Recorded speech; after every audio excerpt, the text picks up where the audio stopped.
नमस्कार दोस्तों, जय जोहार। मैं कौशल तिवारी और बिहिनिया संध्या में आपका स्वागत है। भारतीय जनता पार्टी की राष्ट्रीय कार्य परिषद की बैठक में सत्ता का चकाचौंध सब कुछ बदल दिया था।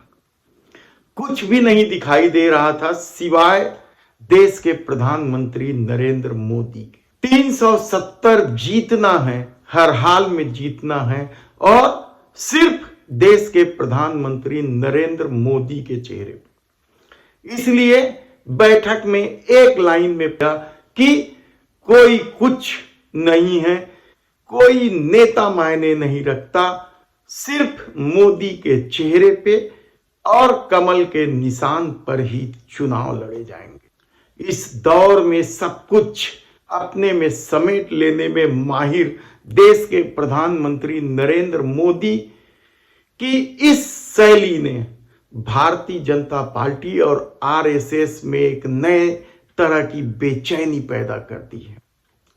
ये बेचैनी क्या है हम बताएं, उससे पहले बता देते हैं कि इससे पहले जब 3 राज्यों में विधानसभा के चुनाव हो रहे थे तब भी चेहरा केवल देश के प्रधानमंत्री नरेंद्र मोदी थे और यही नहीं, बम्पर जीत दर्ज की। राम मंदिर के प्राण प्रतिष्ठा समारोह में भी चेहरे केवल देश के प्रधानमंत्री नरेंद्र मोदी के थे। किसे मंत्री बनाना है, किसे विधायक बनाना है, किस विधायक को सांसद बनाना है और किस सांसद को विधानसभा का चुनाव लड़ाना है, किस मंत्री को कहां पे बिठा देना है, यह सब कुछ देश के प्रधानमंत्री नरेंद्र मोदी ही करते हैं और ऐसी ताकत भारत की राजनीति में, खासकर भारतीय जनता पार्टी में कभी नहीं रही। आप किसी भी मंत्री का वेबसाइट उठाकर देख लीजिए, आपको देश के प्रधानमंत्री नरेंद्र मोदी का ही चेहरा दिखेगा। उस मंत्री का चेहरा शायद ही दिखे। पेट्रोल पंप में चले जाएं, देश भर के किसी भी पेट्रोल पंपों में चले जाएं, आपको देश के प्रधानमंत्री नरेंद्र मोदी का ही चेहरा दिखेगा। चौक चौराहों में, भाजपा शासित राज्यों के शहरों में भी देश के प्रधानमंत्री नरेंद्र मोदी के ही होर्डिंग्स दिखाई देंगे। सब तरफ देश के प्रधानमंत्री नरेंद्र मोदी का ही चेहरा है। और कल जब कार्य परिषद की बैठक हुई तो उसमें भी कोई चेहरा था तो वो देश के प्रधानमंत्री नरेंद्र मोदी का ही था। कोई चेहरा इस दौर में मायने नहीं रखता। भाजपा में कभी लाल कृष्ण आडवाणी, मुरली मनोहर जोशी, अटल बिहारी वाजपेयी के चेहरे हुआ करते थे। नितिन गडकरी, राजनाथ, योगी आदित्यनाथ, अमित शाह के भी चेहरे हुआ करते थे। लेकिन अब परिस्थितियां बदल गई हैं। इन चेहरों में आरएसएस भी कहीं फिट नहीं बैठता है। कहां है आरएसएस की वह भूमिका और मोहन भागवत का चेहरा?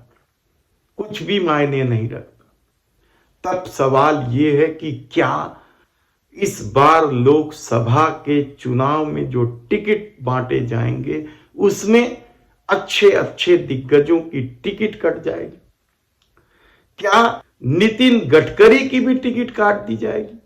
यकीनन, क्योंकि यदि चेहरा देश के प्रधानमंत्री नरेंद्र मोदी ही हैं और कमल निशान के आश्रय ही चुनाव जीतना है, तब नितिन गडकरी कितना भी अच्छा काम कर ले, मीडिया उनके कामों का कितनी भी तारीफ कर ले, कोई मायने नहीं रखता।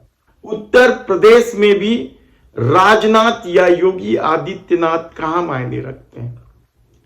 राम मंदिर के प्राण प्रतिष्ठा समारोह में जो लकीर खींची गई है उसमें न तो योगी आदित्यनाथ दिखाई दे रहे थे और न ही रक्षा मंत्री राजनाथ सिंह का ही कहीं पता था। तब अमित शाह का चेहरा क्या कहीं दिखाई देगा? मुश्किल सवाल है, क्योंकि अभी तक यही कहा जा रहा है कि अमित शाह ही देश के प्रधानमंत्री नरेंद्र मोदी के उत्तराधिकारी होंगे या उनकी जोड़ी ही सब कुछ तय करती है। लेकिन कल चकाचौंध के बीच जब भारतीय जनता पार्टी की राष्ट्रीय कार्य समिति की बैठक हुई तो अमित शाह का भी चेहरा बुझा बुझा सा था और अब यह संशय यकीन में बदलने लगा है कि देश के प्रधानमंत्री नरेंद्र मोदी के सामने अमित शाह भी कहां टिकते हैं, उन्हें भी क्या किनारे कर दिया जाएगा। अभी उनकी टिकट कटेगी यह दावा नहीं किया जा सकता, लेकिन फेहरिस्त में तो है। यह फेहरिस्त इसलिए बड़ी है और अमित शाह का नाम इस फेहरिस्त में इसलिए जुड़ने लगा है क्योंकि वे योगी आदित्यनाथ को कहां हटा पाए थे। आनंदीबेन का भी पर कतरने में अमित शाह नाकाम रहे और जब बिहार में उन्होंने नीतीश के लिए दरवाजा बंद करने का पब्लिकली ऐलान किया था, जनता के सामने ऐलान किया था, उस ऐलान को भी तो 2 कौड़ी का बना दिया गया, यानी उस जुबान की भी कीमत नहीं रखी।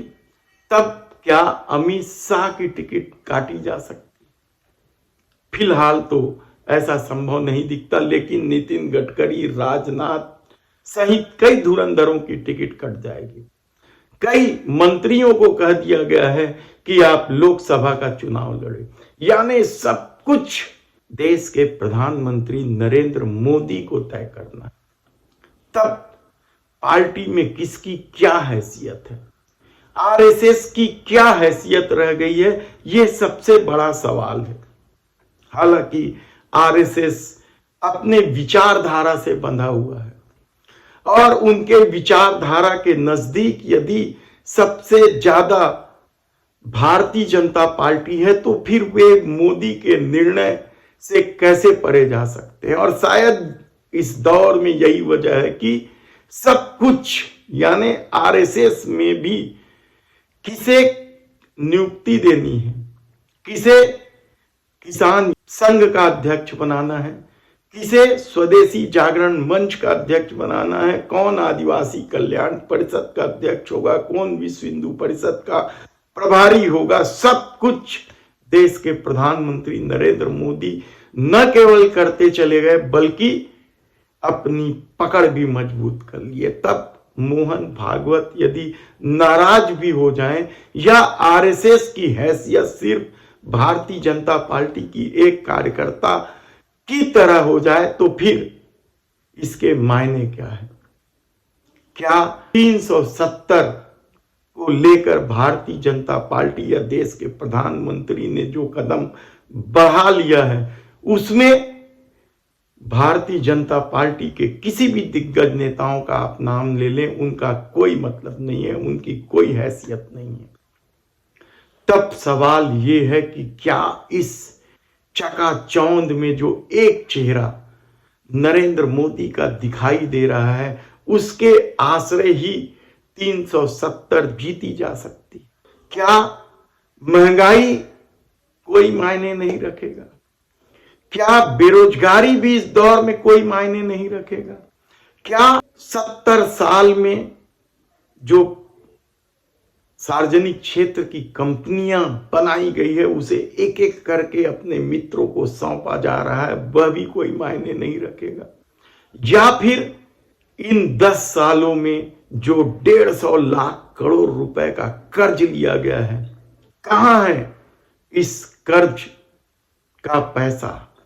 वह भी कोई मायने नहीं रखेगा। या फिर जीएसटी का मनमाना टैक्स और प्रत्येक नागरिक पर बढ़ते कर्ज का बोझ भी कोई मायने नहीं रखेगा? या राहुल गांधी की भारत जोड़ो न्याय यात्रा का भी कोई मतलब नहीं होगा? देखना होगा, क्योंकि ये मोदी का दौर है। अभी सिर्फ एक ही चेहरा सामने है, वह है देश के प्रधानमंत्री नरेंद्र मोदी का। और यह चेहरा क्या 370 सीट भारतीय जनता पार्टी को जिता सकती। धन्यवाद।